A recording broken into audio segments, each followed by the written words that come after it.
तो हम लोग लगा रहे हैं अपना विज़न का टेस्ट 4th नंबर का। हम लोग ने 20 क्वेश्चन कर लिया, अब उसके आगे के देखेंगे।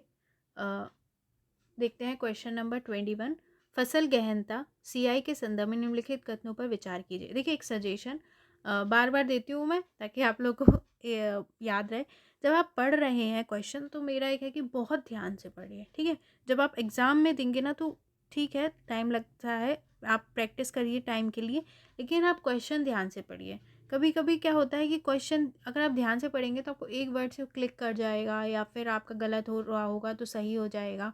तो ध्यान से पढ़िए। सही बात है कि फसल गहनता और शब्दों में ही हर चीज़ छुपी होती है। फसल क्या होता है, गहनता। अब गहनता आपको नहीं समझ में आएगा, लेकिन आप गहन सोचेंगे, गहन मतलब होता है कुछ चीज़ गहन होना, ठीक है, गहरी होना मतलब एक तरीके से। तो जब आप शब्दों पे ध्यान देंगे तो भी आपको बहुत चीज़ें समझ में आएंगी। कभी देख के देखिएगा।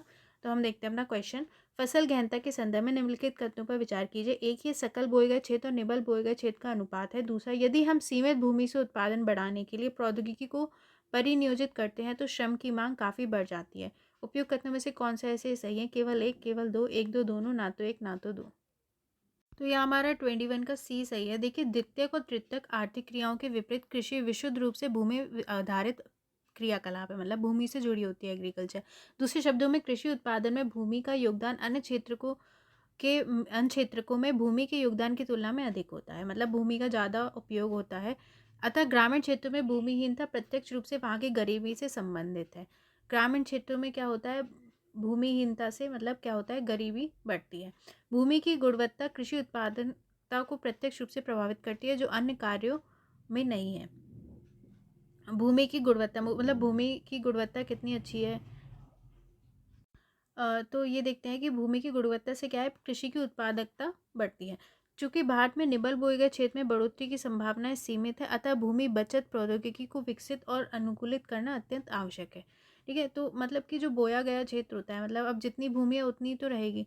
ठीक है, तो क्या है कि हम अगर टेक्नोलॉजी का यूज़ करें तो उसको ज़्यादा यूज़ किया जा सकता है। ऐसी तकनीकों को दो शीर्षकों के अंतर्गत वर्गीकृत किया गया जाता है। पहली, वह जो प्रति इकाई भूमि में फसल विशेष की उत्पादकता बढ़ाएगा, मतलब प्रति इकाई में उतनी ज़्यादा फसल लगेगी। ठीक है। दूसरी, वह प्रौद्योगिकी जो एक कृषि वर्ष में गहन भू उपयोग से सभी फसलों का उत्पादन बढ़ाए। ठीक है, तो कृषि में क्या है, गहन भू उपयोग मतलब एक ही कृषि पे ज़्यादा खाद वगैरह सब लगाना, ठीक है, सब चीज़ें लगाना और सभी फसलों का उत्पादन बढ़े। बाद की दूसरी वाली तकनीक का लाभ यह है कि सीमित भूमि से उत्पादन में वृद्धि के साथ साथ श्रम की मांग भी काफ़ी बढ़ जाती है। तो दूसरी जो टेक्नोलॉजी है जो बता रहे हैं कि एक कृषि वर्ष में गहन भू उपयोग से सभी फसलों का उत्पादन बढ़ाएं। इससे क्या होगा, सीमित भूमि में उत्पादन में वृद्धि होगी तो श्रम की मांग भी बढ़ जाती है। तो 21 का हमारा सी सही है, एक दो दोनों सही है। क्वेश्चन 22 देखते हैं। गहन निर्वाह कृषि की निम्नलिखित में से कौन सी विशेषताएं? एक, भूमि पर उच्च जनसंख्या दबाव। दूसरा, श्रम गहनता। तीसरा, फसल उत्पादन बढ़ाने हेतु अत्यधिक यंत्रीकरण। चौथा, प्रति श्रमिक निम्न उत्पादकता के साथ प्रति इकाई क्षेत्रफल में उच्च उपज। कौन सा सही है? एक दो, दो तीन, एक तीन, एक दो तीन। देखिए क्या होता है ना कि एग्रीकल्चर से रिलेटेड आपने खुद देखा होगा काफ़ी क्वेश्चन आने लगे हैं, तो आप इसको अच्छे से पढ़िए इस टॉपिक को, ठीक है। तो 22 का हमारा डी सही है, गहन निर्वाह कृषि। इस प्रकार की कृषि मुख्यतः एशिया में मानसूनी वर्षा वाले घनी आबादी वाले क्षेत्रों में पाई जाती है।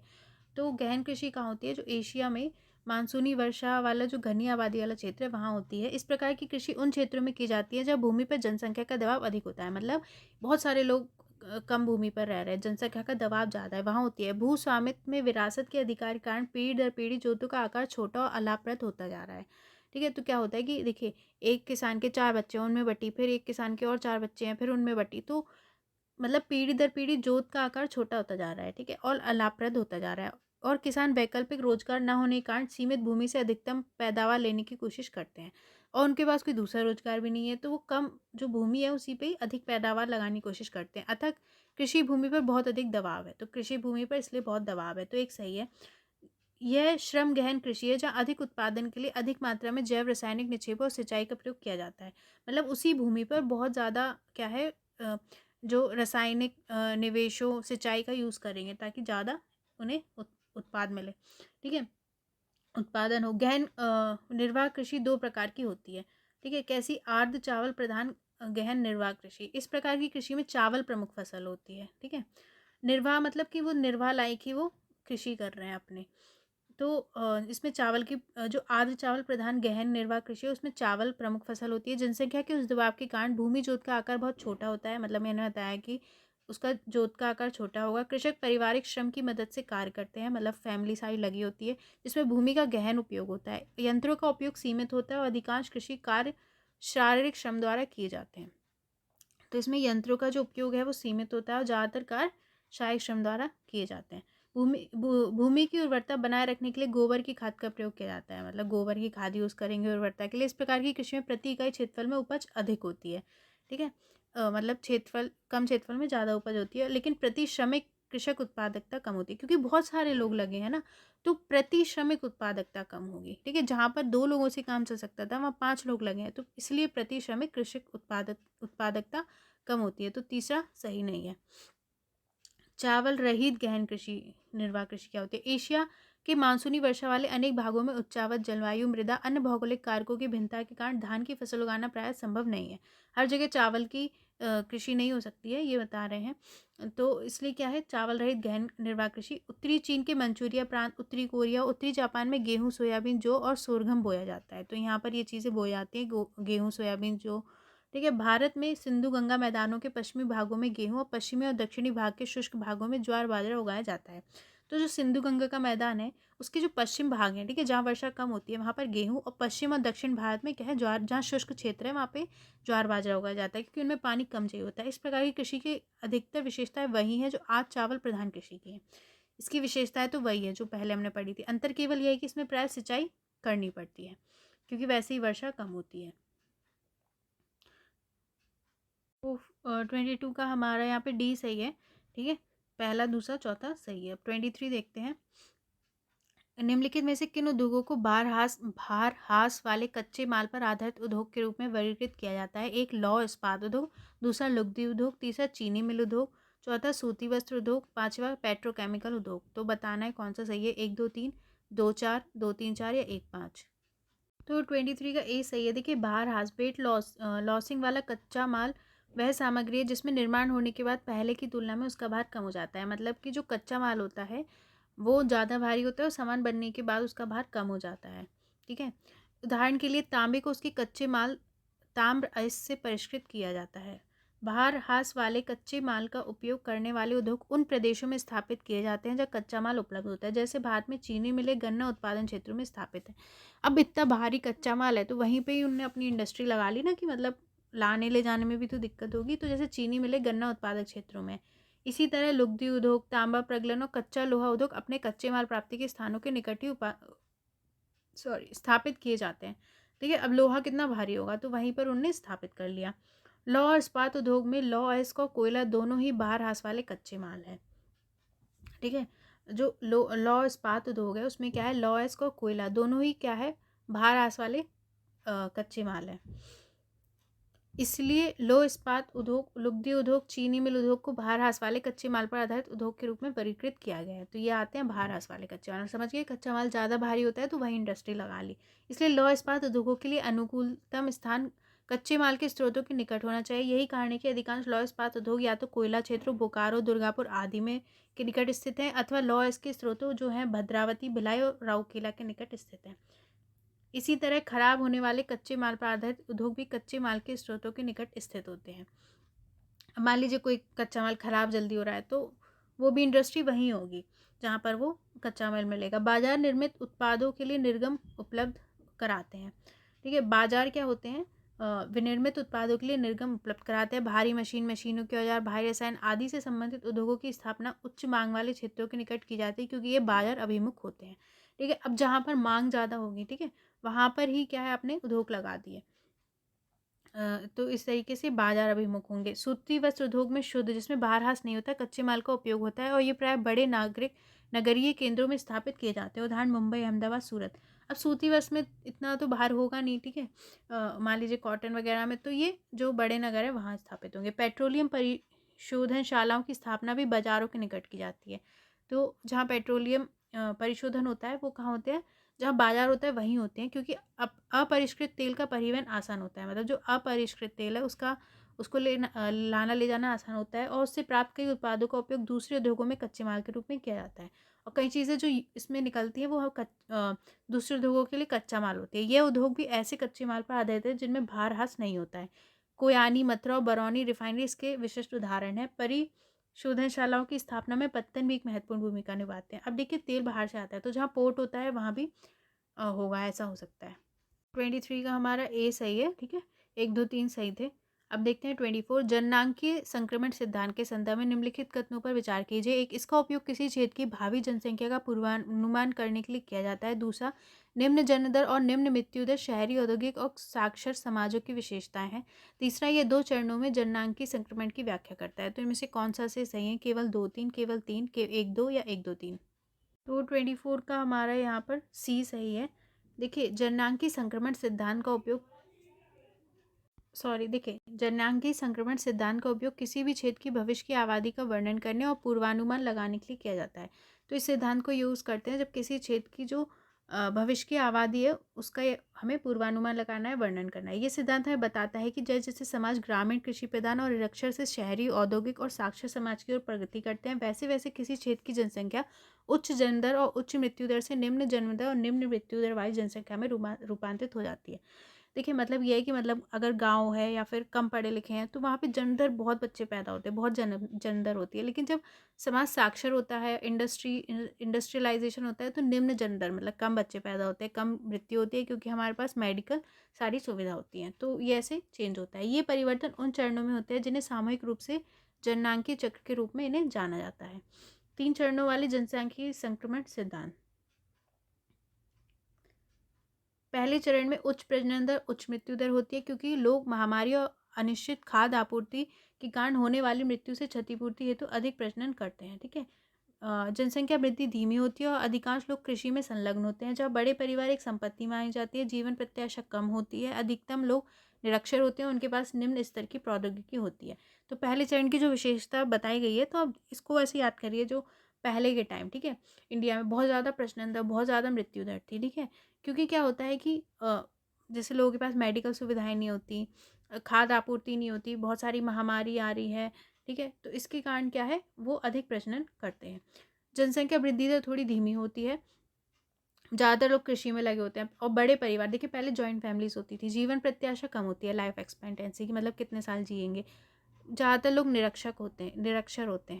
टेक्नोलॉजी भी ज़्यादा अच्छी नहीं होती। दूसरे चरण की शुरुआत में प्रजनन दर उच्च बनी रहती है, किंतु समय के साथ इसमें गिरावट आती है, मृत्यु दर में कमी के साथ आती है। स्वच्छता और स्वास्थ्य की स्थिति में सुधार से मृत्यु दर में गिरावट आती है। इस अंतर के कारण जनसंख्या में सकल वृद्धि अधिक होती है, ठीक है। दूसरे चरण में क्या होता है, मतलब उनकी प्रजनन दर तो उच्च है, मतलब बच्चे ज़्यादा हो रहे हैं, लेकिन उसमें धीरे धीरे गिरावट आएगी। मृत्यु दर में कमी के मतलब मृत्यु दर में भी कमी आएगी। स्वच्छता और स्वास्थ्य पर लोग ध्यान देंगे, इससे क्या होगा, मृत्यु दर गिरती है। इस अंतर के कारण जनसंख्या की सकल वृद्धि अधिक होती है। अंतिम चरण में क्या होगा, प्रजनन दर और मृत्यु दर दोनों काफ़ी गिरावट आती है, ठीक है। हम धीरे धीरे अब अंतिम चरण की तरफ जा रहे हैं, मतलब प्रजनन दर और मृत्यु दर दोनों में गिरावट आएगी। जनसंख्या या तो स्थिर होती है या धीरे धीरे बढ़ती है, मतलब या तो स्थिर होगी या धीरे धीरे बढ़ेगी। जनसंख्या शहरीकृत और साक्षर हो जाती है, पढ़े लिखे लोग हो जाते हैं, शहर ज़्यादा होते हैं, उन्हें उच्च प्रौद्योगिकी का ज्ञान होता है, हाई टेक्नोलॉजी होती है, और विचारपूर्वक परिवार के आकार को नियंत्रित किया जाता है, ठीक है। परिवार छोटे होते हैं। तो इस तरीके से 3 होते हैं। तो 24 का हमारा सी सही है, ठीक है। 1 और 2 सही है, तीसरा सही नहीं है कि 2 चरण नहीं 3 चरण होते हैं। अब क्वेश्चन 25 देखते हैं। हाल ही में आर्थिक मामलों की मंत्रिमंडलीय समिति ने वर्ष 2024 तक सभी सरकारी योजनाओं में पौष्टिकृत चावल के वितरण को मंजूरी दी है। इस संदर्भ में निम्नलिखित कथनों पर विचार कीजिए। 1, सरकारी योजनाओं में वितरण हेतु चावल के पौष्टिकरण की पूरी लागत केंद्र द्वारा वहन की जाएगी। दूसरा, भारत में चावल को आमतौर पर आयोडीन के साथ पौष्टिकीकृत किया जाता है। तो कौन सा सही है, 1, 2, 1, 2 दोनों, ना तो 1 ना तो 2।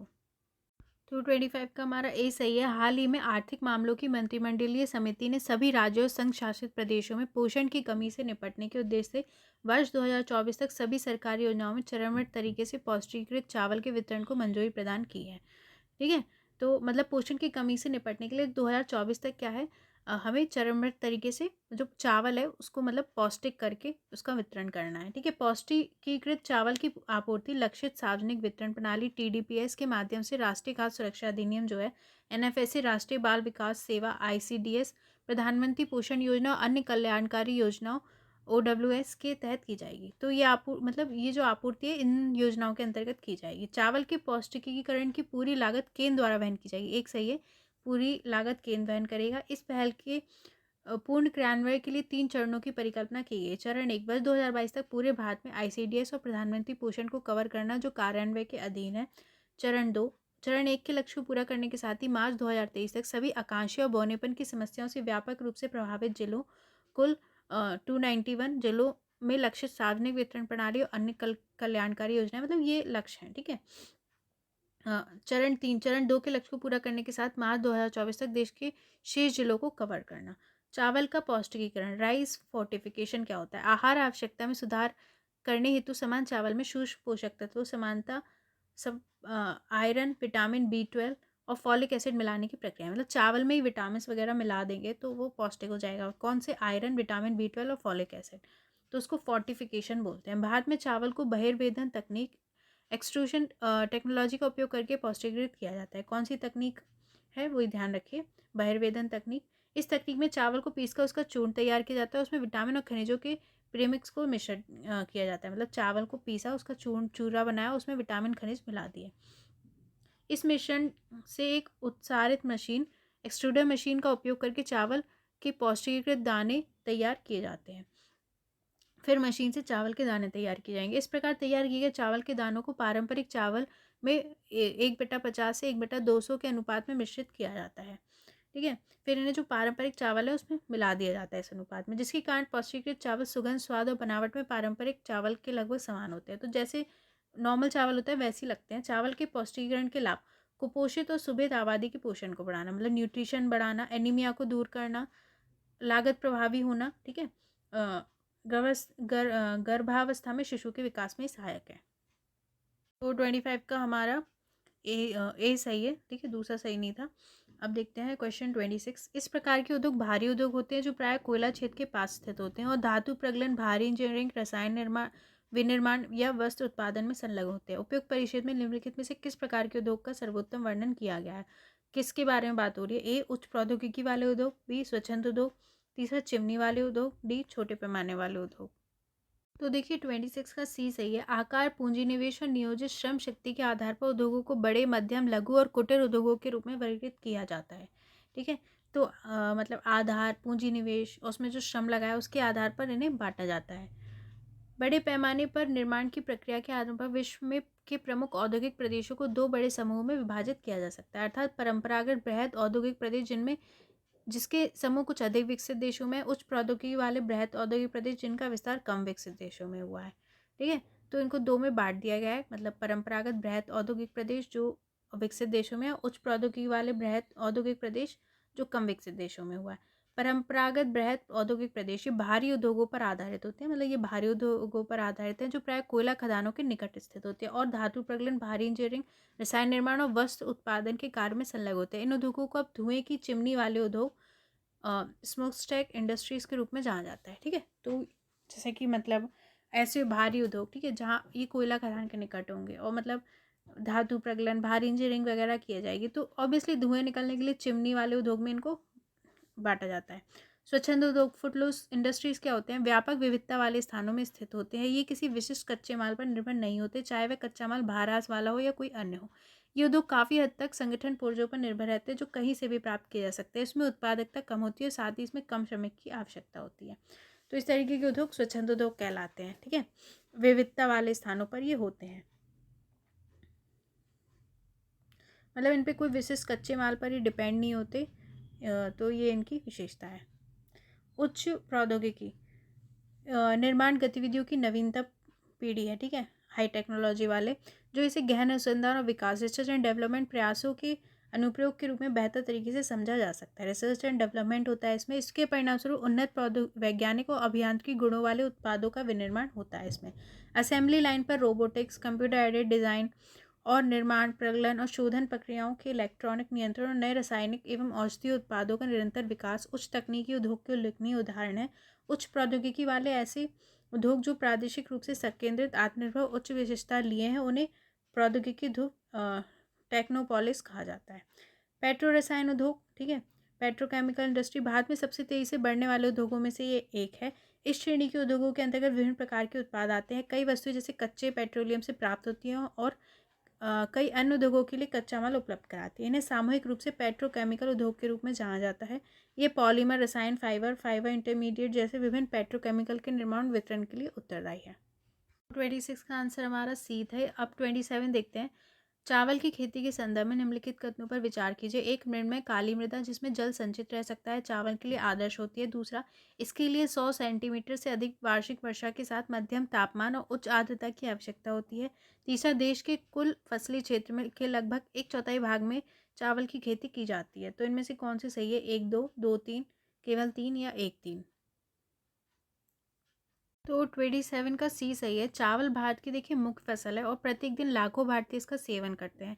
उच्च कार्बोहाइड्रेट सामग्री के साथ ये तत्काल ऊर्जा प्रदान करता है। ठीक है, मतलब एनर्जी काफ़ी मिलती है और ये एक ऐसी प्रधान उपज है जिसका उपभोग भारत की अधिकांश आबादी द्वारा किया जाता है। भारत में अधिकांश लोग चावल खाते हैं। ये चावल क्या एक खरीफ की फसल है जिसके लिए 100 सेंटीमीटर से अधिक वार्षिक वर्षा के साथ उच्च तापमान 25 डिग्री सेल्सियस से अधिक और उच्च आर्द्रता की आवश्यकता होती है। तो दो सही नहीं है, मतलब हमें इसके लिए वर्षा, टेम्परेचर और आर्द्रता तीनों चाहिए है। कम वर्षा वाले क्षेत्रों में इसकी खेती सिंचाई की सहायता से की जाती है। तो सिंचाई करनी पड़ती है जब बारिश कम होती है। चावल उत्तर पूर्वी भारत के मैदानी इलाकों, तटीय क्षेत्र और डेल्टा क्षेत्र में उगाया जाता है। जहाँ पानी ज़्यादा होता है ना, वहाँ उगाया जाता है।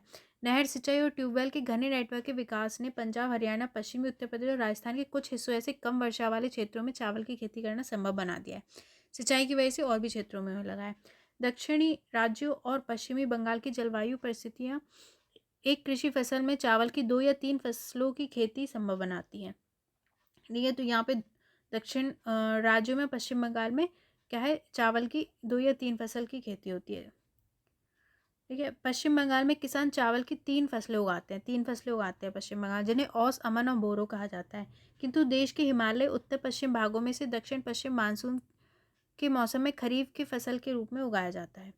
ठीक है, तो इसे खरीफ की फसल की तरह उगाते हैं। विश्व में भारत का चावल उत्पादन में 21.9% योगदान है, मतलब इतना हम उत्पादन करते हैं। वर्ष 2017 में भारत चीन के बाद दूसरे स्थान पर था। तो दूसरे स्थान पर था उत्पादन के मामले में। देश में कुल फसल क्षेत्र के लगभग 1/4 क्षेत्र में चावल की खेती होती है। तो सही है। चावल एक उपोष्ण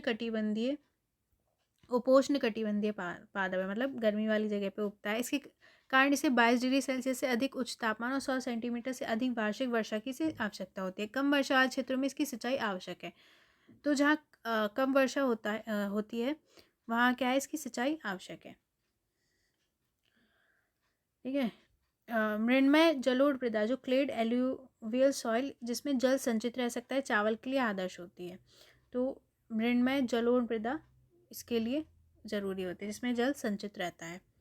भारत सरकार के कृषि एवं किसान कल्याण मंत्रालय की कृषि सांख्यिकी 2014-15 के अनुसार भारत में चावल लगभग आधे राज्यों में उगाया जाता है, लगभग आधे राज्यों में। ठीक है, जिसमें पश्चिम बंगाल 14.71 मिलियन टन के उत्पादन के साथ सबसे अग्रणी है। सबसे ज़्यादा पश्चिम बंगाल में होता है। इसके बाद उत्तर प्रदेश 12.22 मिलियन टन, ठीक है, 22 मिलियन टन, और आंध्र प्रदेश 11.57 मिलियन टन है। तो 27 का हमारा सी सही है, केवल तीसरा सही है। ठीक है, पहला दूसरा गलत है। अब 28 देखते हैं। निम्नलिखित कथनों में से कौन सा हाल ही में समाचारों में रही पॉइजन पिल स्ट्रेटजी का सर्वश्रेष्ठ वर्णन करता है? यह एक वायरस जनित संक्रामक रोग के उपचार की एक विधि है। बी, यह एक प्रकार का किल स्विच है जिसका उपयोग बढ़ते एनपीए को नियंत्रित करने के लिए किया जा सकता है। सी, ये किसी कंपनी में मौजूद शेयरधारकों को छूट पर अतिरिक्त शेयर खरीदने की अनुमति प्रदान करता है। डी, ये अत्यधिक रोगजनक एवियन इन्फ्लुएंजा को नियंत्रित करने की रणनीति है। तो 29 का हमारा सी सही है, 28 का सी सही है। हाल ही में ट्विटर ने सर्वसम्मति से एक तथाकथित शेयरधारक अधिकार योजना को अपनाया है। ठीक है, ट्विटर ने एक शेयरधारक अधिकार योजना को अपनाया है जिसे पॉइजन पिल भी कहा जाता है। इसको पॉइजन पिल कहा जाता है। यह योजना सभी शेयरधारकों को उचित नियंत्रण प्रीमियम पर भुगतान किए बिना किसी भी संस्था, व्यक्ति या समूह द्वारा खुले बाजार में संचीकरण के माध्यम से ट्विटर पर नियंत्रण प्राप्त करने की संभावना को कम कर देगी। पॉइजन पिल स्ट्रेटजी मौजूदा शेयरधारकों को कम कीमत पर अतिरिक्त शेयर खरीदने का विकल्प देती है। जो मतलब अभी शेयरधारक हैं वो क्या है, कम कीमत पर अतिरिक्त शेयर खरीद सकते हैं। इसमें एक नए आक्रामक पक्ष की स्वामित्व हिस्सेदारी प्रभावी रूप से कमजोर हो जाती है। मतलब कोई नया इसमें नहीं आ सकता स्वामित्व के लिए, ठीक है। पॉइजन पिल स्ट्रेटजी 1980 के दशक में न्यूयॉर्क स्थित कानूनी फर्म वॉचटेल, लिप्टन, सोरेन और कार्ट्स द्वारा विकसित की गई थी। पॉइजन पिल के विशिष्ट प्रकार, फ्लिप इन और फ्लिप ओवर। इस रणनीति की दो प्रणीतियां हैं। फ्लिप इन विकल्प इन दोनों विकल्पों में से अधिक लोकप्रिय है। फ्लिप इन पॉइजन पिल क्या है? अधिग्रहणकर्ताओं को छोड़कर सभी शेयरधारकों को छूट पर अतिरिक्त शेयर खरीदने की अनुमति देने को फ्लिप इन पॉइजन पिल रणनीति के रूप में जाना जाता है। जो अधिग्रहण करता है उसको छोड़कर बाकी जो है शेयर होल्डर्स वो क्या है, छूट पे शेयर खरीद सकते हैं। इस रणनीति के अतिरिक्त शेयर खरीदते समय शेयरधारकों को तत्काल लाभ मिलता है तथा अधिग्रहणकर्ता कंपनी द्वारा पूर्व में खरीदे गए सीमित संख्या वाले शेयरों को मूल्य को कम तथा अधिग्रहण कंपनी द्वारा पूर्व में खरीदे गए सीमित संख्या वाले शेयरों के मूल्य को कम कर हो जाता है।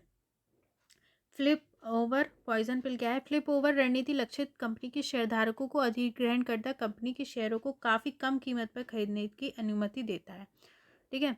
तो इसमें क्या है, जो शेयरधारक हैं वो अधिग्रहणकर्ता कंपनी के शेयर को, मतलब जिस कंपनी को अधिग्रहण किया है, ठीक है, उसके शेयरों को काफ़ी कम कीमत पर खरीद सकते हैं। चूँकि रणनीति अधिग्रहण करने हेतु प्रयासरत कंपनी के शेयरों की कीमत को कम करने, उनका अवमूल्यन करने का दबाव बनाती है, इसलिए रणनीति आक्रामक अधिग्रहण से रक्षा करने पर कार्य करती है।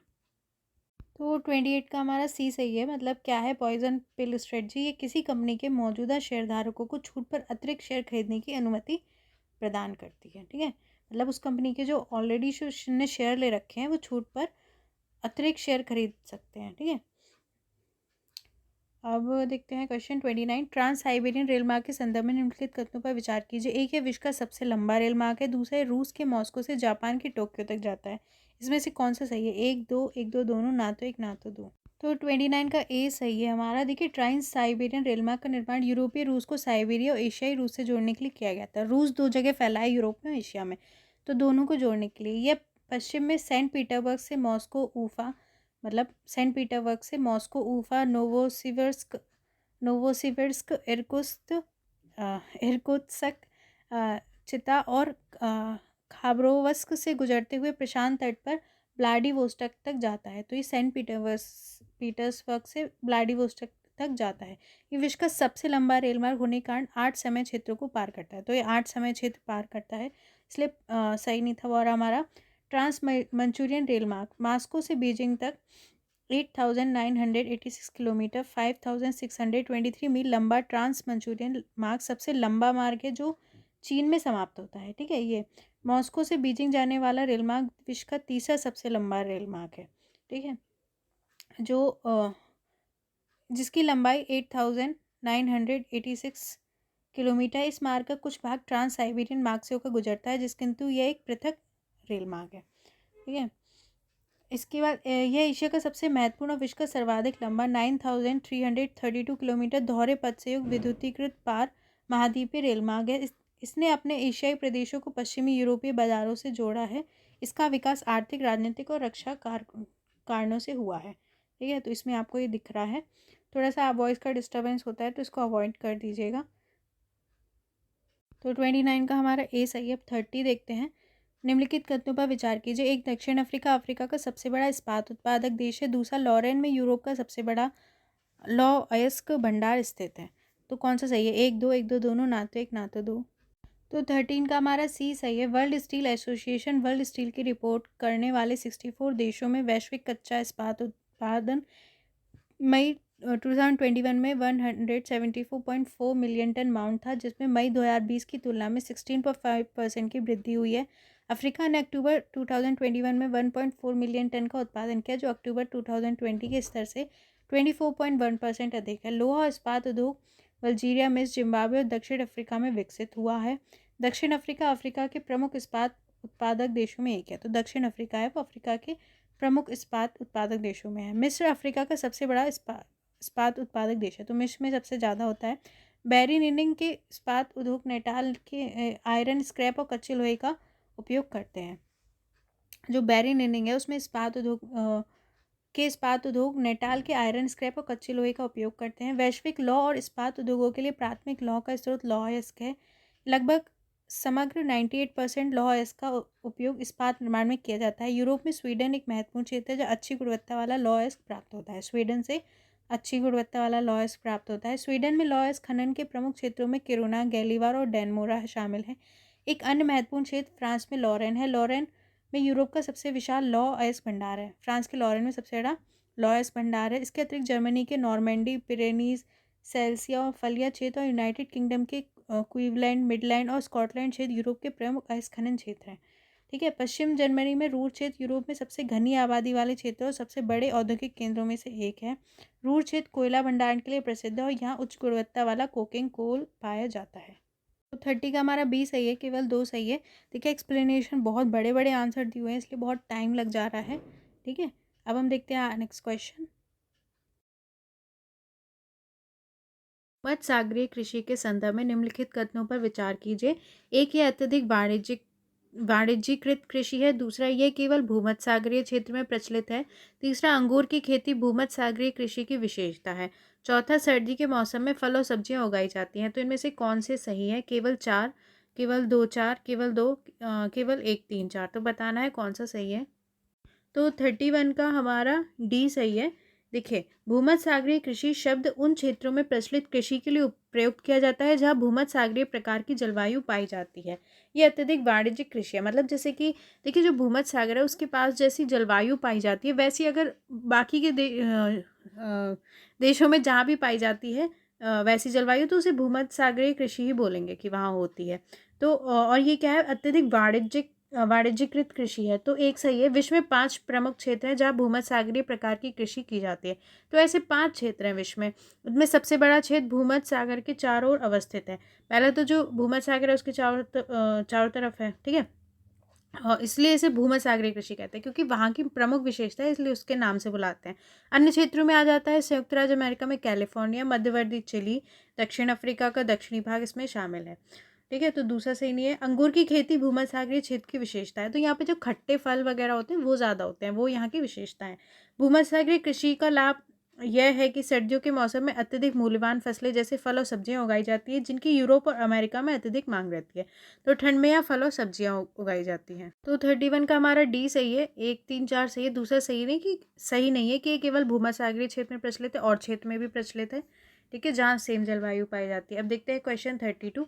निम्नलिखित में से कौन सी विशेषताएं विभिन्न प्रकार की ग्रामीण बस्ती प्रतिरूप की हैं? एक, नगरों के आसपास विकास का वृत्ताकार प्रतिरूप। दूसरा, जहाँ कई सड़कें मिलती हैं वह तारे के आकार का प्रतिरूप विकसित होता है। तीसरा, झीलों के आसपास आयताकार प्रतिरूप विकसित होता है। तो कौन सा सही है? 2 3 1 3 2 या 1 2 3। तो 32 का हमारा सी सही है। देखिए, वृत्ताकार प्रतिरूप इस प्रकार के गांव झील और तालाबों आदि के चारों विकसित होते हैं। तो ये जो झील हो गई, तालाब हो गया, उसके चारों ओर वृत्ताकार प्रतिरूप में गांव विकसित होते हैं। कभी कभी गांव को इस योजना से बसाया जाता है कि उसका मध्य भाग खुला रहे जिसमें पशुओं को रखा जाए ताकि वे वन्य जीव सुरक्षित रहें। और तारे के आकार का प्रतिरूप ये वहाँ विकसित होते हैं जहाँ कई मार्ग आकार एक स्थान पर मिलते हैं। ठीक है, जहाँ कई मार्ग एक साथ आके मिलते हैं तो वहाँ ये तारे के आकार का प्रतिरूप विकसित होता है। और उन मार्गों के सहारे या सड़कों किनारे आवासों का निर्माण होने के कारण तारे के आकार की बस्तियाँ विकसित होती हैं। ठीक है। आयताकार प्रतिरूप क्या होता है? ग्रामीण बस्तियों का यह प्रतिरूप समतल क्षेत्रों और चौड़ी अंतरा पर्वतीय घाटियों में पाया जाता है। ठीक है, समतल क्षेत्रों में इन सब में इनमें सड़कें आयताकार होती है, मतलब ठीक है, और एक दूसरे को समकोण पर काटती है। जैसे कि यहाँ पर कुछ एग्जाम्पल्स दिए आपको दिख रहे होंगे। ठीक है, स्टार वाला दिख रहा होगा आपको। ठीक है, क्रॉस शेप पैटर्न दिख रहा होगा, सर्कुलर पैटर्न दिख रहा होगा। ठीक है, ये सब इसमें आते हैं। तो 32 का सी यानी हमारा केवल दूसरा सही था। अब बाकी देखते हैं 33। कृषि के प्रकारों के संदर्भ में निम्नलिखित युग्मों पर विचार कीजिए। एक, ट्रक कृषि, ये दूर स्थित बाजारों के लिए बड़े पैमाने पर एक या एक से अधिक सब्जियों की फसल उगाना।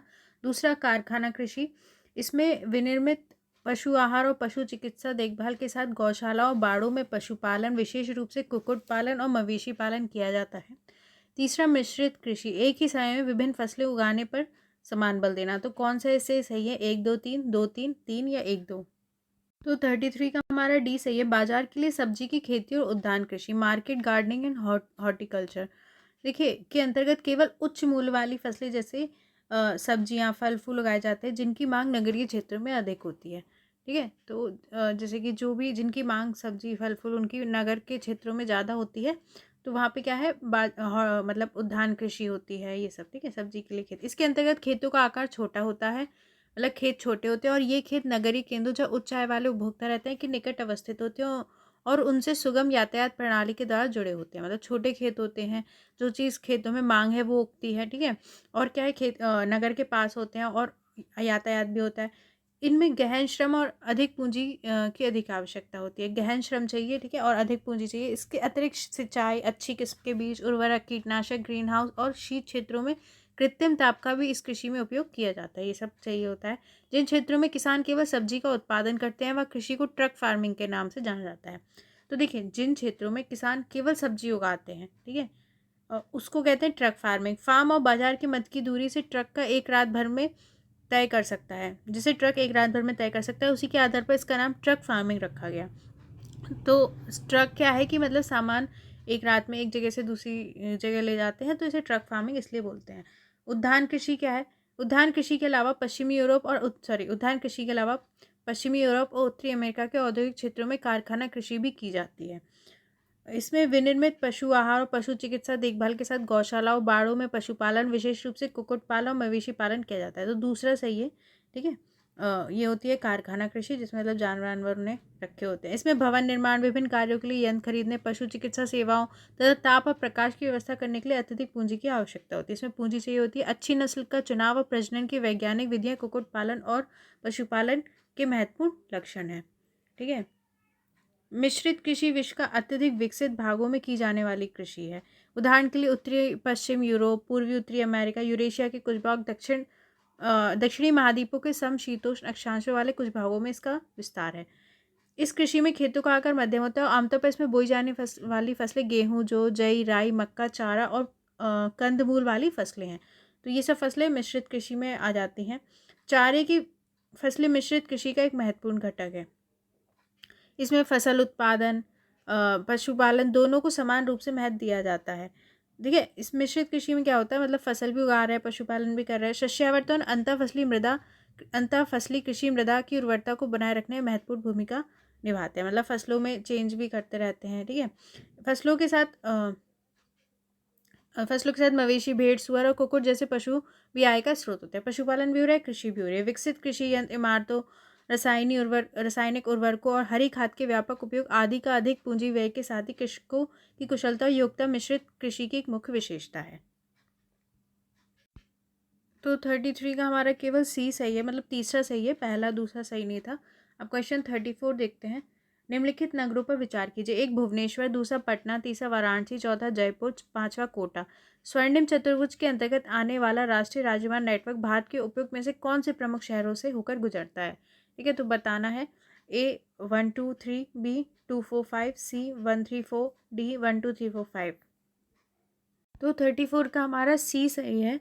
देखिए, जो स्वर्णिम चतुर्भुज है उसमें क्या है, इसके अंतर्गत 5846 किलोमीटर लंबे 4x6 लेन उच्च सघनता वाले यातायात गलियारे शामिल हैं, ठीक है। इसमें जो देश के 4 विशाल महानगरों दिल्ली, मुंबई, चेन्नई, कोलकाता को जोड़ते हैं। तो ये जो है स्वर्णिम चतुर्भुज, ये जो 4 महानगर है दिल्ली, मुंबई, चेन्नई, कोलकाता को जोड़ता है, ठीक है। इस नेटवर्क से जुड़े अन्य नगरों में आता है अहमदाबाद, बेंगलोर, बालेश्वर, बालासोर, भुवनेश्वर भी आ जाएगा, कटक, बरहामपुर, दुर्गापुर, जयपुर, कानपुर, पुणे, कोल्हापुर, सूरत, विजयवाड़ा, अजमेर, विजाग, विशाखापट्टनम, बोधगया, वाराणसी, इलाहाबाद, आगरा, मथुरा, धनबाद, गांधीनगर, उदयपुर और वडोदरा शामिल है इसमें। तो 34 का हमारा सी सही है। 1 3 4 आ रहा है, भुवनेश्वर, वाराणसी और जयपुर आ रहा है। इसमें पटना और कोटा नहीं आ रहा है। अब क्वेश्चन 35 देखते हैं। निम्नलिखित में से किस देश में विश्व का सबसे बड़ा शैल गैस भंडार है? ए चीन, बी से संयुक्त राज्य America, C Argentina, D Mexico. बताइए कहाँ है। तो 35 का हमारा ए सही है। देखिए, शैल गैस एक प्राकृतिक गैस होती है, एक नेचुरल गैस है जो एक प्रकार की तिलछटी चट्टान शैल से उत्पन्न होती है। मतलब एक चट्टान होती है शैल, उससे उत्पन्न होती है। शैल गैस ने तेल आयात पर अमेरिका की निर्भरता को कम कर दिया। तो अमेरिका की जो तेल पर निर्भरता थी उसको कम किया है। ये अतः अन्य देश इस तरह के भंडार की तलाश कर रहे हैं, तो दूसरे देश भी इसे तलाश रहे हैं। चीन के पास विश्व का सबसे बड़ा शैल गैस भंडार होने का अनुमान है। तो सबसे ज़्यादा अनुमान है कि चीन के पास हो सकती है शैल गैस भंडार। इसके बाद संयुक्त राज्य अमेरिका आता है, अर्जेंटीना, मैक्सिको, दक्षिण अफ्रीका, ऑस्ट्रेलिया और कनाडा का स्थान है। संयुक्त राज्य अमेरिका के पास महत्वपूर्ण शैल संसाधनों तक पहुँच है। ठीक है। अमेरिका की ऊर्जा सूचना प्रशासन एजेंसी ने वार्षिक ऊर्जा आउटलुक 2014 में अनुमान लगाया था कि संयुक्त राज्य अमेरिका में तकनीकी रूप से पुनर्प्राप्त करने योग्य शैल गैस प्राकृतिक गैस संसाधन लगभग 610 ट्रिलियन क्यूबिक फीट और तकनीकी रूप से पुनर्प्राप्त करने योग्य तंग शैल संसाधन 59 बिलियन बैरल है। देखिए, संयुक्त राज्य अमेरिका और कनाडा विश्व में शैल संरचनाओं से व्यावसायिक रूप से व्यवहार्य प्राकृतिक गैस के प्रमुख उत्पादक हैं। ठीक है। तो मतलब अमेरिका और कनाडा है वो प्रमुख उत्पादक है। हालांकि लगभग 1 दर्जन अन्य देश अन्वेषी परीक्षण कुओं का संचालन कर रहे हैं, बाकी लोग भी खोज रहे हैं। उत्तरी अमेरिका के बाहर चीन एकमात्र ऐसा देश है जिसमें शैल गैस के व्यावसायिक रूप से व्यवहार उत्पादन को पंजीकृत किया है। हालांकि इसकी मात्रा चीन के कुल प्राकृतिक गैस उत्पादन से 1% से भी कम है। भारत में भी शैल गैस की क्षमता का दोहन करके आयात पर अपनी निर्भरता कम करने की क्षमता है। ठीक है। भारत में भी है क्षमता कि वो शैल गैस का यूज़ करके तेल पे जो तेल के आयात पर जो उसकी निर्भरता है उसे कम कर सकता है। शैल की खोज के लिए 6 तटवर्ती घाटियों कैम्बे, कृष्णा गोदावरी, कावेरी, असम, अराकान, गंगा और गोंडवाना दामोदर की पहचान की गई है। देखिए, क्वेश्चन आ चुका है शैल गैस के बारे में कि कहाँ पे इसकी संभावित ये मिल सकती है। ठीक है, पूछा गया है यूपीएससी में। तो ये कौन सी चीज़ है, अभी जैसे कि लिथियम का मिला है हमें जम्मू कश्मीर में। ठीक है, भंडार। तो मतलब जो भी इम्पोर्टेंट चीज़ें हैं ये सबको अच्छे से नोट कर लीजिए, ये आपके लिए इम्पोर्टेंट रहेगी कि कहाँ क्या मिल रहा है। पूर्वी भारत में स्थित कृष्णा गोदावरी बेसिन को देश में सबसे बड़ा शैल गैस भंडार माना जाता है। तो कृष्णा गोदावरी बेसिन में सबसे ज़्यादा शैल गैस भंडार हो सकता है। इस बेसिन में तकनीकी रूप से पुनर्प्राप्त करने योग्य लगभग 27 क्यूबिक फीट गैस होने का अनुमान है। तमिलनाडु राज्य में कावेरी बेसिन में 7 क्यूबिक फीट की पुनर्प्राप्त करने योग्य शैल गैस भंडार होने का अनुमान है। गुजरात की कैम्बे बेसिन देश का सबसे बड़ा बेसिन है जो 51,800 वर्ग किलोमीटर में फैला है। प्रारंभिक अध्ययनों के अनुसार कैम्बे बेसिन में तकनीकी रूप से पुनर्प्राप्त करने योग्य लगभग 20 क्यूबिक फीट गैस भंडार होने का अनुमान है। ओएनजीसी ने अक्टूबर 2013 में जम्बूसर में देश के पहले शैल गैस कुएं की खुदाई की थी जिससे कैम्बे बेसिन में स्थित शैल संरचनाओं के भीतर फंसी प्राकृतिक गैस का दोहन किया जा सके। तो 35 का हमारा आंसर था ए, चीन में है। अब 36 देखते हैं। निम्नलिखित युग्मों पर विचार कीजिए। ठीक है। स्थानांतरित कृषि और राज्य। ठीक है। एक पामलू मणिपुर, दूसरा बेवर मध्य प्रदेश, तीसरा कुरुवा झारखंड, चौथा पेंडा आंध्र प्रदेश। तो कौन से युग्म सही है बताना है। ए 1 2 4, बी 2 3, सी 1 4 या डी 1 2 3 4। तो 36 का हमारा डी सही है। देखिए, स्थानांतरित कृषि इसको क्या होती है कि मतलब एक जगह काटते हैं, जलाते हैं, फिर उधर कुछ टाइम खेती करते हैं, फिर जब वो अनुर्वरक हो जाती है मृदा तो दूसरी जगह जाके करते हैं। तो स्थानांतरित कृषि लंबे समय से उप सहारा अफ्रीका, दक्षिण पूर्व एशिया, दक्षिण अमेरिका के आर्द्र उष्ण कटिबंध में की जाने वाली कृषि का एक तरीका इन क्षेत्रों में होती है। कर्तन एवं दहन की प्रथा में किसान मूल वनस्पतियों को काटकर जला देते हैं। ठीक है। फिर लगातार 2 या 3 मौसम के लिए इस खुली राख से उर्वर हुई मृदा में फसल उगाते हैं। मतलब वही मैंने आपको बताया कि वहाँ जो पेड़ पौधे होंगे उनको काट के जला देंगे और फिर वहाँ पे 2 से 3 मौसम इस तरह फसल उगाएंगे। भारत में लगभग 1.73 मिलियन हेक्टेयर भूमि में स्थानांतरित कृषि होती है, जहाँ भूमि के भूखंडों पर अस्थायी रूप से खेती की जाती है और फिर कुछ वर्षों के लिए इसे छोड़ दिया जाता है। फिर कुछ वर्ष के लिए इसे छोड़ देते हैं जिससे कि भूमि फिर से उपजाऊ हो जाए। इस गतिविधि में अनुमानित 6.23 लाख परिवार शामिल हैं, जिसमें से 90% 2003 के आंकड़ों के आधार पर पूर्वोत्तर राज्यों में है। बट इसके अलग अलग हिस्सों में अलग अलग नामों से इसे जाना जाता है। ठीक है, ये ध्यान रखना है कौन से नाम है। इसे असम, मेघालय, मिजोरम और नागालैंड जैसे उत्तर पूर्वी राज्यों में झूम कृषि, झूमिंग बोलते हैं। ठीक है, तो उत्तर पूर्वी राज्यों में से झूम कृषि बोलते हैं। मणिपुर में पामलू बोलते हैं, याद रखिए मणिपुर में बोलते हैं पामलू। ठीक है, छत्तीसगढ़ के बस्तर जिले और अंडमान और निकोबार द्वीप समूह में दीपा कहा जाता है। ठीक है, तो छत्तीसगढ़ में याद रखिए बस्तर में और अंडमान निकोबार द्वीप समूह में दीपा कहते हैं। झूम कृषि, झूमिंग। मैक्सिको और मध्य अमेरिका में कर्तन और दहन कृषि को मिल्पा, मैक्सिको में मिल्पा, मामा से याद रखिए। वेनेजुएला में कोनुको। ठीक है, ब्राज़ील में बोलते हैं रोका, मध्य अफ्रीका में मसौले, इंडोनेशिया में बोलते हैं लदांग, वियतनाम में रे के नाम से जाना जाता है। ये नाम सब आपको ध्यान रखने हैं। भारत में कृषि के इस आदिम रूप को मध्य प्रदेश में वेबर और दहिया, मध्य प्रदेश में बेवर या दहिया बोलते हैं, मतलब ऐसे याद रखिए कि मध्य प्रदेश में दही खा रहा है कुछ भी करके। आंध्र प्रदेश में पोडू और पेंडा, ठीक है। देखिए थोड़ा नाम साउथ के अलग ही दिखते हैं, तो उससे थोड़ा गैस कर सकते हैं कि आंध्र प्रदेश में पोडू और पेंडा। ओडिशा में पामाडावी और कोमान बोलते हैं, पामाडावी और कोमान। वरिंगा भी बोलते हैं। पश्चिमी घाट में बोलते हैं कुमारी। दक्षिण पूर्वी राजस्थान में वालरे या वाल्टरे बोलते हैं। हिमालय क्षेत्रों में खिल बोलते हैं। झारखंड में से कुरुवा बोलते हैं। उत्तर पूर्वी प्रदेशों में झूमे या झूम कृषि कहा जाता है। तो याद रखिए, इंपॉर्टेंट है। तो 36 का डी सही है, चारों ही सही थे। अब 37 देखते हैं। एंथ्रेसाइट कोयले के संदर्भ में निम्नलिखित कथनों पर विचार कीजिए। एक है, अन्य प्रकार के कोयले की तुलना में कठोर और अधिक चमकदार होता है। दूसरा, विश्व के कुल कोयले का लगभग 50% भाग एंथ्रेसाइट है। तीसरा, पेंसिल्वेनिया एंथ्रेसाइट क्षेत्र दक्षिण अमेरिका में स्थित है। तो कौन सा सही है? 1, 2, 2, 3, केवल एक, या 1, 3? तो 37 का सी सही है। देखिए कोयले को उनमें विद्यमान कार्बन के प्रतिशत के आधार पर 4 प्रकारों में बांटा जाता है, ठीक है। तो कोयले में जो जितना कार्बन होता है उसके आधार पर उसे 4 टाइप्स में बांटते हैं: पीट, लिग्नाइट, विटुमिनस और एंथ्रेसाइट, ठीक है। तो इसी हिसाब से इनमें कार्बन की मात्रा होती है। तो देखिए पीट, ये कोयले के निर्माण के पहले चरण का प्रतिनिधित्व करता है, अर्थात लकड़ी से कोयले के निर्माण के प्रारंभ तक। जब लकड़ी से कोयला बनता है तो पहले चरण में पीट होता है, ठीक है। वर्तमान में अनेक स्थलों पर पीट का निर्माण जारी है। इसमें नमी और वाष्पशील पदार्थ का उच्च प्रतिशत होता है, मतलब इसमें नमी और वाष्पशील पदार्थ होता है, ये इतना अच्छा नहीं होता है। पीट में कार्बन की मात्रा 40% से कम होती है। ये लकड़ी की तरह जलता है तथा इसमें अधिक धुआं और कम ऊष्मा उत्पन्न होती है। धुआं ज़्यादा होता है, ऊष्मा कम होती है। इसके जलने के बाद बड़ी मात्रा में राख शेष बचती है। इसकी कम ताप क्षमता औद्योगिक ईंधन के रूप में इसके मूल्य को कम करती है। इसकी ताप क्षमता कम है। दूसरा, लिग्नाइट। इससे समानता पीट के बाद कोयले के निर्माण का अगला चरण माना जाता है। तो पीट के बाद लिग्नाइट होता है। इसमें भूरा कोयला भी कहते हैं। भूरा कोयला पूछे किसे कहते हैं? लिग्नाइट को। लिग्नाइट पीट की तुलना में नरम लेकिन अधिक सुगठित होता है। पीट की तुलना में नरम होता है। इसमें कार्बन की मात्रा 40 से 60% तक भिन्न होती है, 40 से 60% हो सकती है। लिग्नाइट के नमी का प्रतिशत अधिक होता है, इसमें नमी अधिक होती है और ज्वलनशील पदार्थ की मात्रा कम होती है। कोयले की बढ़ती मांग ने ताप विद्युत संयंत्रों और कुछ उद्योगों में इसके उपयोग को बढ़ा दिया है। भारत में लिग्नाइट अधिकांश राजस्थान, तमिलनाडु, असम और जम्मू कश्मीर में पाया जाता है। बिटुमिनस, ठीक है, ये कोयले के अत्यधिक कठोर और सुगठित किस्म है। उसके बाद बिटुमिनस, मतलब ये ज़्यादा कठोर और सुगठित होता है।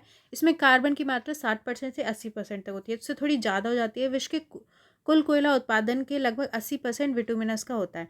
तो कुल जो कोयला उत्पादन होता है वर्ल्ड में, उसमें 80% बिटुमिनस होता है। इसमें नमी और वाष्पशील पदार्थ भी कम होता है। इसमें नमी और वाष्पशील पदार्थ थोड़ी कम होता है।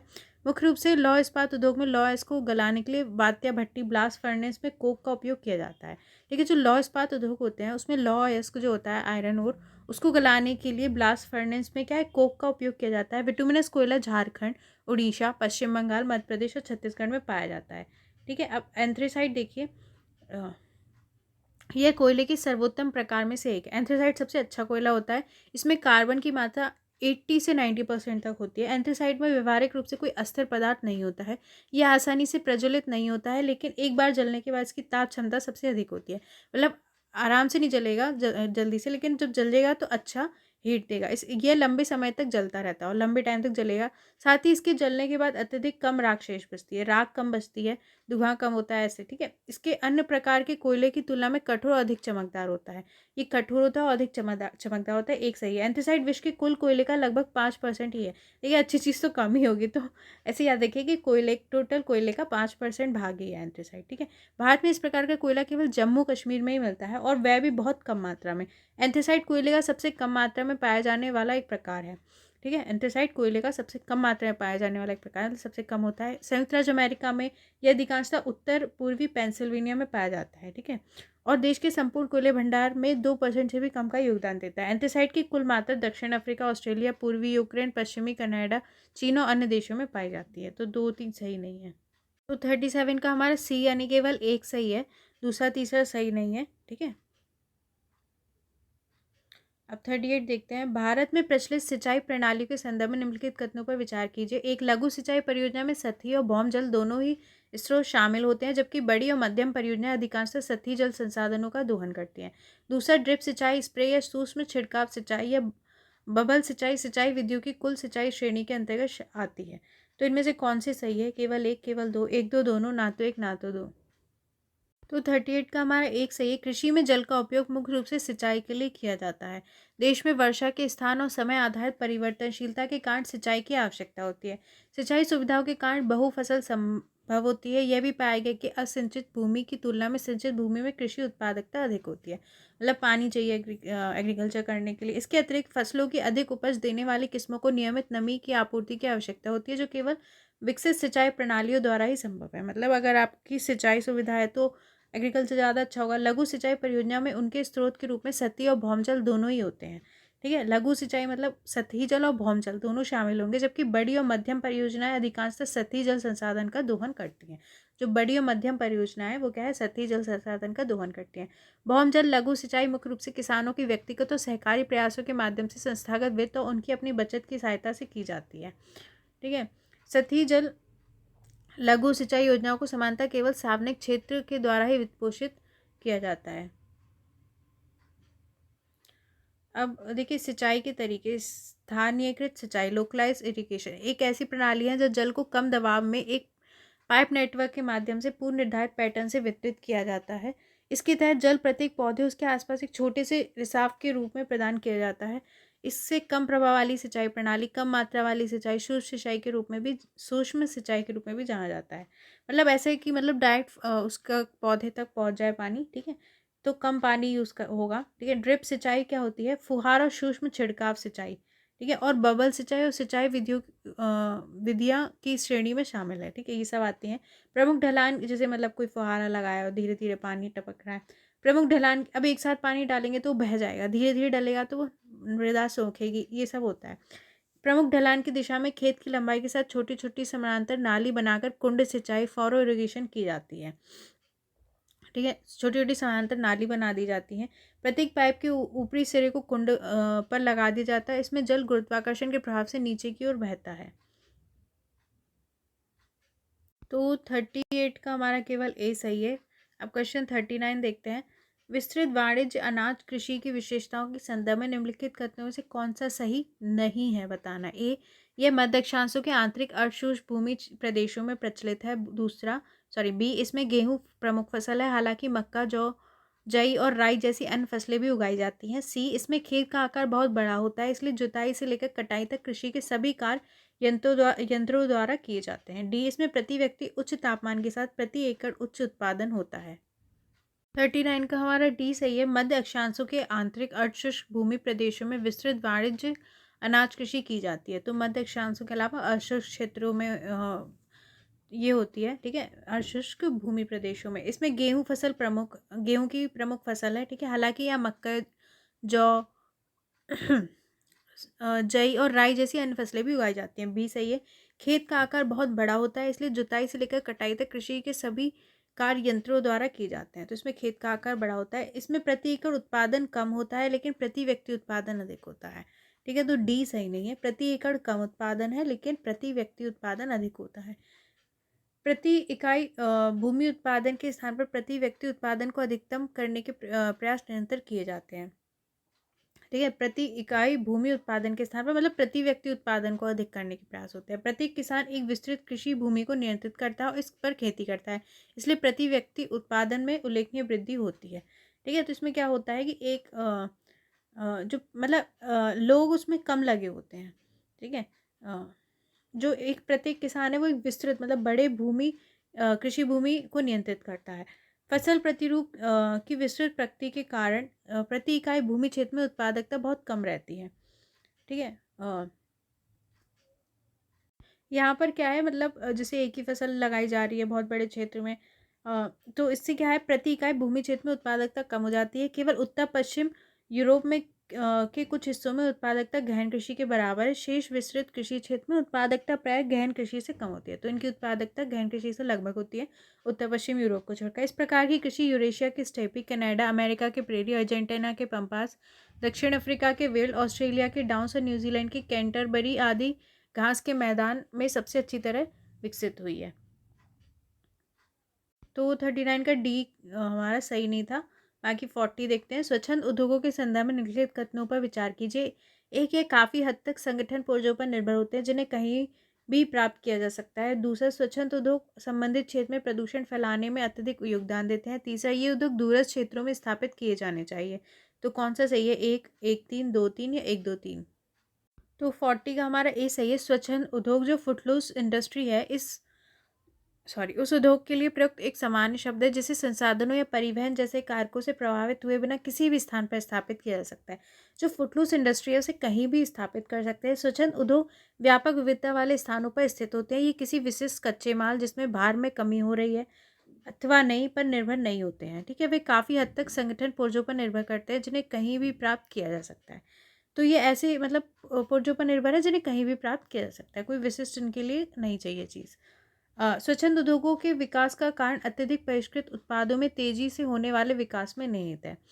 परिष्कृत उत्पादों में वैज्ञानिक अनुसंधान और विकास की बहुत आवश्यकता होती है। तो इनके विकास का कारण है कि अत्यधिक परिष्कृत उत्पाद विकसित हो रहे हैं। ठीक है, जिसमें क्या है, वैज्ञानिक मतलब रिसर्च एंड डेवलपमेंट की ज़रूरत होती है। स्वच्छंद उद्योग बाजार की मांग के अनुरूप अपने उत्पादों के त्वरित उत्पाद सुधार को सक्षम बनाते हैं, मतलब उन्हें उत्पाद में हाल सुधार कर लेते हैं। स्वच्छंद उद्योग की निम्नलिखित विशेषताएं जो इसे स्थान के स्वतंत्र चयन हेतु सक्षम बनाती है। ये हल्के उद्योग है जो प्राय कच्चे माल का उपयोग नहीं करते बल्कि संगठन पुर्जों का उपयोग करते हैं। तो ये मतलब हल्के उद्योग हैं। पहली बात, विद्युत की आवश्यकता आमतौर पर केवल राष्ट्रीय ग्रिड से उपलब्ध विद्युत का उपयोग करते हैं। ठीक है, जो राष्ट्रीय ग्रिड से इनको मिलती है इलेक्ट्रिसिटी उसका उपभोग करते हैं। अंतिम उत्पाद छोटा और प्राय सस्ता होता है जो परिवहन हेतु सरल होता है। अंतिम उत्पाद छोटा और सस्ता होता है। ये एक छोटी श्रम शक्ति को नियोजित करते हैं। ये गैर प्रदूषणकारी उद्योग होते हैं। ठीक है, इनमें प्रदूषण नहीं होता है, जो आवासीय क्षेत्रों के पास स्थापित हो सकते हैं। आवासीय क्षेत्रों के पास स्थापित हो सकते हैं। अभिगम्यता, ये सड़क तंत्र के पास अपेक्षित होते हैं। तो 40 का आंसर हमारा ए सही है, पहला सही है, दूसरा तीसरा सही नहीं है। ठीक है, इन प्रदूषण वगैरह नहीं फैलाते हैं। इनमें बहुत सी चीज़ें आ जाती हैं जो मतलब मान लीजिए कुछ घड़ी बनाने का समझ लीजिए या फिर कंप्यूटर से रिलेटेड कुछ समझ लीजिए, कुछ भी आप इसमें मतलब इस तरीके की चीज़ें आ जाएंगी। डायमंड कटिंग कुछ मतलब इस तरीके की चीज़ें उद्योग इसमें आ जाते हैं। और भी इसके अलग अलग एग्जाम्पल होते हैं। बाकी क्वेश्चन हम नेक्स्ट वीडियो में देखेंगे। अगर आपको पसंद आ रहा है तो प्लीज़ इसको शेयर ज़रूर करिए। Thank you.